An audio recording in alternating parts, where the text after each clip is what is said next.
Hi, welcome back to Trail and Ultra Running Training. My name is Will Frantz. I'm a running coach and a strength coach, and the whole goal of this podcast is to help you train a little better so you can have more fun out on the trails.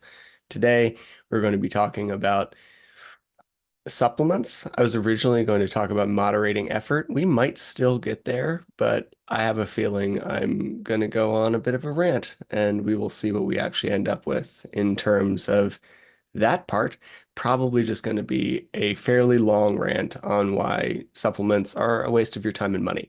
If you appreciate this or like this, please hit subscribe or follow, or any of the things that tell the robots that you'd like to hear from me again in the future. And if you don't want to do that, great. Just like share it with somebody that you think might find it useful who's taking too many supplements and draining their bank account. Um, so, supplements. I had this plan to talk about effort today and moderating effort, and I might actually get to that. I don't know how long this first part's going to take, but I had a few conversations in the last probably 48 hours about supplements, and I'm going to go off on that for a little while because I've found it tiring. And we'll see if we still get to that effort conversation. So, first, can we stop pretending that anybody who is suggesting supplements is doing it for some like altruistic reason? Like, holy shit, I have a podcast and I just found this amazing thing and I need to tell you about it. It is not ever happened. It is almost always going to be a contract, unless it's something like creatine, where they can push it for you for like literally no money, because nobody is almost ever sponsored by creatine. Because why would you be? You can buy it for almost the price of dirt. It is always a supplement that costs like a car payment, right? So let's pull back the curtain a little bit. Supplement contracts, like the good ones, can deliver a 20% commission fee for life.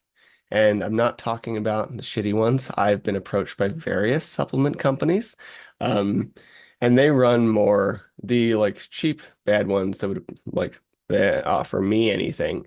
I'll play more on like the MLM or multi-level marketing plan of things, where they make you buy a lot of supplements and then you're supposed to sell those, or they like make you uh do a monthly membership and then you try to basically make that back in commissions by making a ton of affiliate posts at a really low rate. We're not talking about those. We're talking about the ones for like, I'm probably going to pick on Athletic Greens a lot because they're everywhere and I've actually tried them. I try not to talk on things I have not tried. So, like, this also almost certainly applies to things like Organifi and whatever, and Legion and First Form.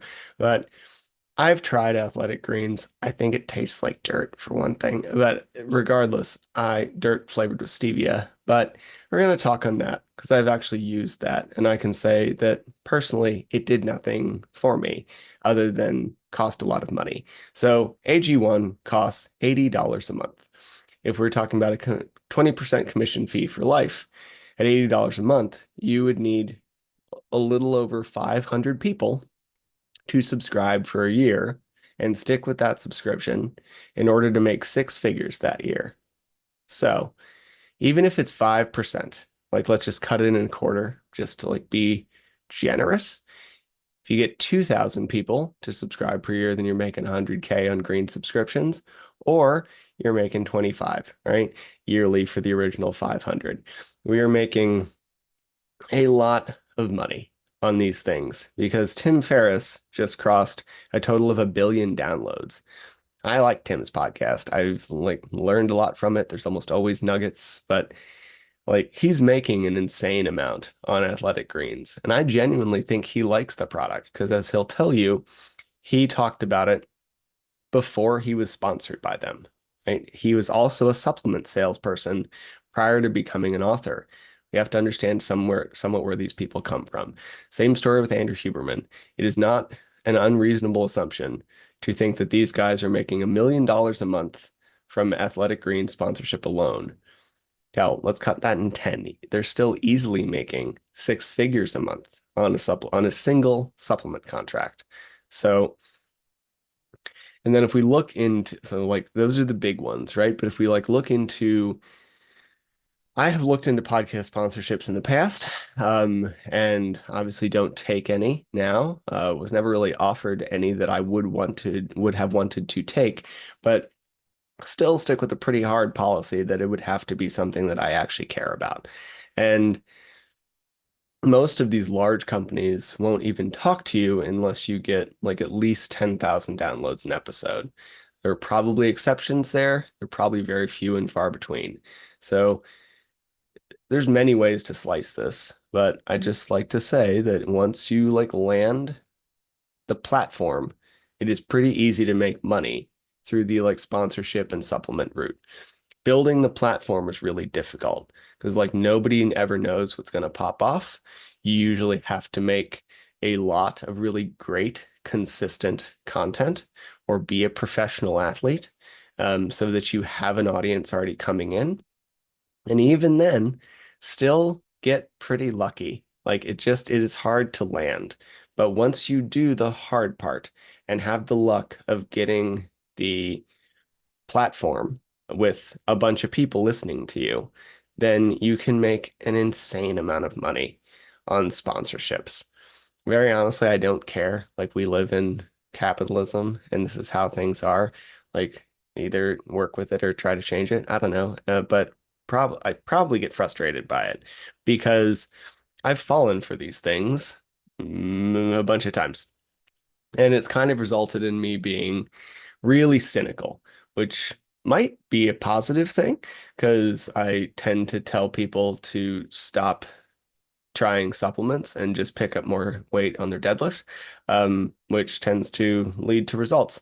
However, it's still tiring, and I definitely get frustrated because people act like there's some like deep altruism to these like hosts and athletes and whoever presenting you these great offers. Like, holy shit, I can't believe I get a 10% discount on this. That's so nice of them. No, they're making a fuckload of money.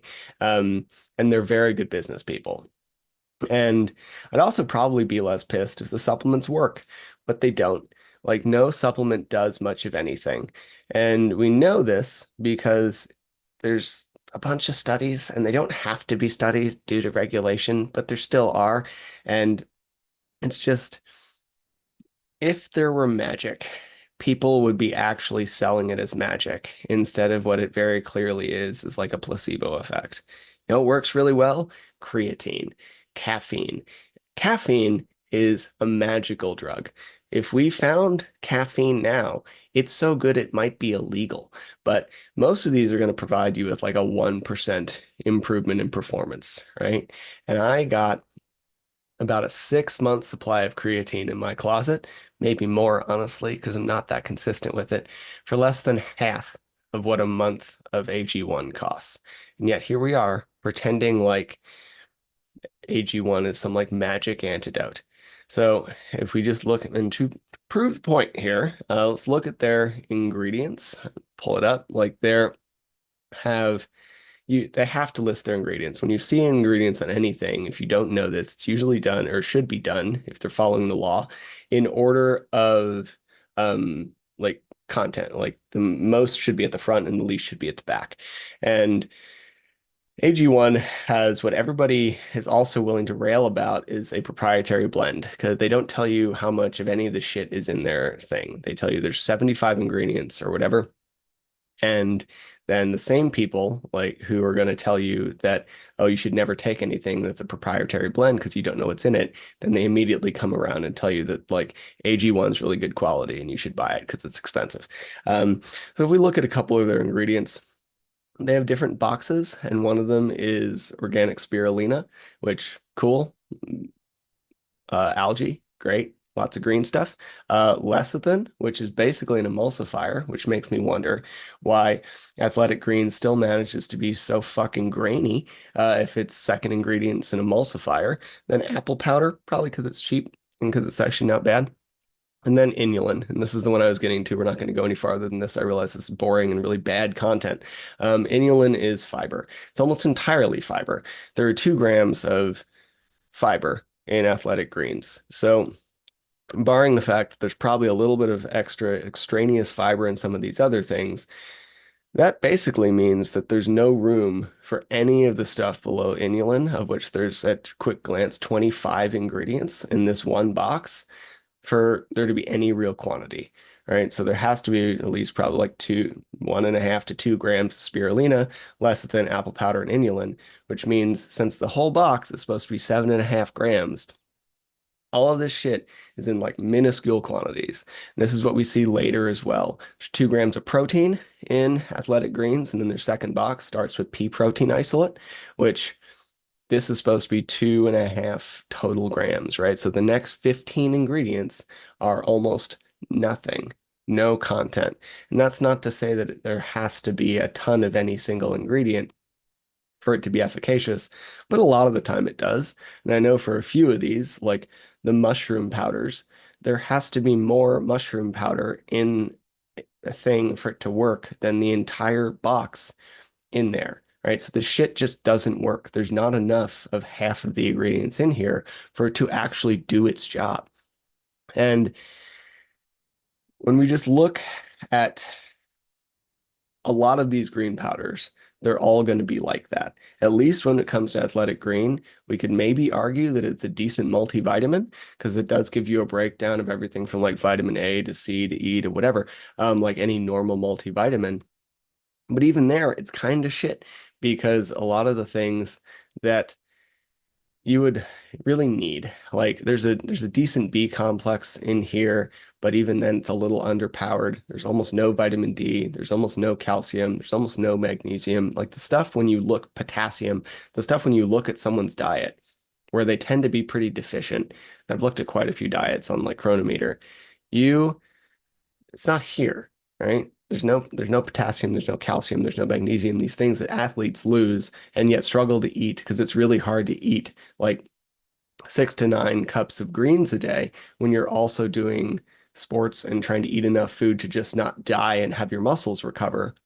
There's not enough of that shit in here. You'd be better off like taking a pill of calcium, magnesium, maybe iron if you're low in iron, and like eating a potato. And you would probably get more benefit than you would from an athletic green supplement for a lot less money, right? And this is where we end up with things like spring energy, right? We get so inundated with this bullshit that it becomes very difficult to either believe anything, so you end up a cynic like me, or we believe all of it. We're just like, oh, here's a packet that weighs less than the sugar it's supposed to contain weighs, and it's supposed to be made out of nothing but apples. Like it's we fall for this because it's just all the time. We're so overloaded with all this shit, and it's why it's exhausting, right? So I've tried the athletic green stuff. It did nothing for me. And I think it tastes like dirt flavored with stevia. And I hopped off the bandwagon a while ago for all of those reasons and because I was wasting a ton of money. And the really frustrating thing, I think, is because I'm not special here. I was struggling a bit. I wanted quick results. I also didn't have much of, if any, money at the time. And yet I'm wasting a bunch of it on this to the tune of almost like $1,000 per year. Because if we do 80 by 12, it's 960, right? So we're talking like $960 per year for a supplement that doesn't really do anything. And I have so many people who are kind of broke or struggling or just want to feel better. Like ask if they should do this or tell me that they've started following athletic greens when they're not even getting in like basic steps in a day. Like take that money and get a gym membership or take that money and get a walking pad for your room. I think they cost like 150 to 200 bucks, right? Like any of these things would be better. Take that money and buy a home gym off of Marketplace and like shove it in some space for you or buy a TRX setup or something. But I'm picking on athletic greens because it's the one I've tried and it's so prevalent, but it's true for all of them. I'm certain that the contract would be similar for something like Organifi, and I can tell you that the list there is the same shit. Shorter ingredient list on Organifi, so they probably have a little more of each content, but they also don't have necessarily the multivitamin benefit.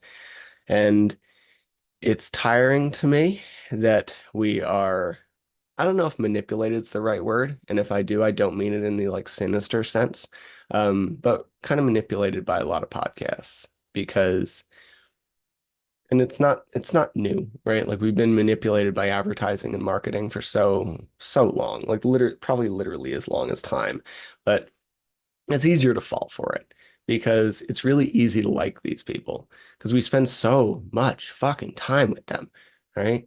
Like I know it's weird to be on the other end of it a little bit. Occasionally I'll have a call with someone and will tell me they've listened to a bunch of my podcasts and they know a bunch about me and they don't and I don't know a lot about them. And maybe that's you. And hey, like it's just the game. It's not a big deal. But I'd feel the exact same about a lot of the podcasts I listen to. I've listened to literally thousands of hours of a couple podcasts. And I'd say it's worth that because I tend to listen on triple speed, but that's so much time, right? Like we know their kids, we know their dogs, we know when they get divorced, we know when they're together, we know when they have a breakup, we know when they travel, we know when they're on vacation, and it's just like these parasocial, somewhat intimate relationships lead to really easy sales because it's almost always easier to sell someone who likes you, right? And that's why I kind of do these things in the first place. You're almost always going to listen to your friend who's like, hey, I just tried this great thing. Like, you should give it a shot. And it's really easy to feel like you're in these parasocial relationships and that they're kind of your friends. But we should remember that they're not. They're business people. They're usually doing a podcast, yes, partially to share good information. Because as I said at the beginning of every podcast, that is what this is about. And I try to hold a standard that I think a lot of people try to hold in this industry of like still provide good information that helps people. But we also have to realize that it is a business. And if you're listening to this, like I'm certain I'm not the only podcast you listen to because I'm really far down the totem pole on all those metrics, right? Like I have a little over 300 subscribers. I've had about 25,000 total downloads. Tim Ferriss recently had 1 billion downloads. And I know people like Rogan and Huberman are more or similar or close. So let's not pretend there's some like altruism here. Not saying that the hosts you love are lying. I'm just saying that humans are incredibly susceptible to the placebo effect. And it's pretty easy to convince yourself that something works when it might provide a decent benefit, it might provide no benefit, it's not harmful, and it pays for your house, right? If someone offered me 6 figures to occasionally talk about something that I thought wasn't harmful, I couldn't tell you what I'd do because I've never been in that position, right? It's like Mike Tyson's old coach said, everyone has a plan until they get punched in the face. And in this particular realm of things, I have not had that particular punch to the face. So I would like to say I wouldn't, but I don't know. And if I did, I'd probably start coaching people for almost zero money. And I'd probably be really open about why. And probably say, hey, I'm using this sponsorship to pay my rent, and I'm going to drop my coaching rates to dirt or keep them really low because it's hard to make a living doing fitness things that a lot of us care about. The money is and always has been in supplements and quick results. You're almost always going to buy a pill before we buy a gym membership. And a lot that leads to a lot of people in my position to go well, it's going to happen anyway. So I might as well make money off of it. And that might be true. But if you're not willing to do the supplement thing, then it's going to be more of a struggle. And historically, I haven't been willing to do the supplement thing. I never once hit my supplement sales quota when I worked at a commercial gym for a short stint. And it's very simply because the person would almost always ask me, do I need this? And I would almost always tell them no, because they didn't, because you can almost always get it by eating a salad and a piece of chicken, right? Like you don't need protein powder and a multivitamin. You can eat food. So I don't know. These things aren't magic. And unless you're the person selling them, then they magically fill your bank account. But otherwise, they don't really do anything real. They're the most worthwhile supplements tend to be really cheap. And these would be things like creatine, caffeine, um, carbohydrates in the form of like goos and gels and powders that like actually improve your performance. Magnesium can be found really cheap, and you don't need some like form that I told people you needed forever. Like you can get the really cheap one, not the diuretic, but the other one, and it will do really well. You can get fish oil as long as you keep it in the freezer. It's not going to go rancid. You can get that really cheap. Even then, those last two are pretty questionable depending on your diet, but I live in a desert and it's a struggle for me to eat enough salad to fuel my running. So they can be helpful. They're still not expensive, right? We need to stop falling for the bullshit of really expensive magical cures. Or don't. I don't care. It's like I just think that we'd probably be better off spending our time and money almost literally anywhere else. Like hire a dietitian to help you actually figure out your diet. Help hire a coach to help you train better. Get a new pair of shoes. I know that we all love shiny new shoes because you've probably been running on a certain pair for like way too long and it's time to replace them. Get a gym membership. Buy a few kettlebells so you can actually do some work at home. Get an adjustable dumbbell set. There is no magic. It's always just work and consistency. And supplements promise this very quick, easy result. And all they actually do is really support the person selling them, which, if you want to do that, that's great. But realize that that's what you're doing. You're not actually getting results. You are more than likely just supporting someone who you like to listen to. Anyway, I hope this was helpful. That went on forever. We're not going to get to the effort conversation today. Um, I'm going to eat some food and then go to work. And we'll talk about moderating your effort and easy runs and hard runs and stuff at another time. So hope you have a great rest of your day and go have some fun on the trails. See ya.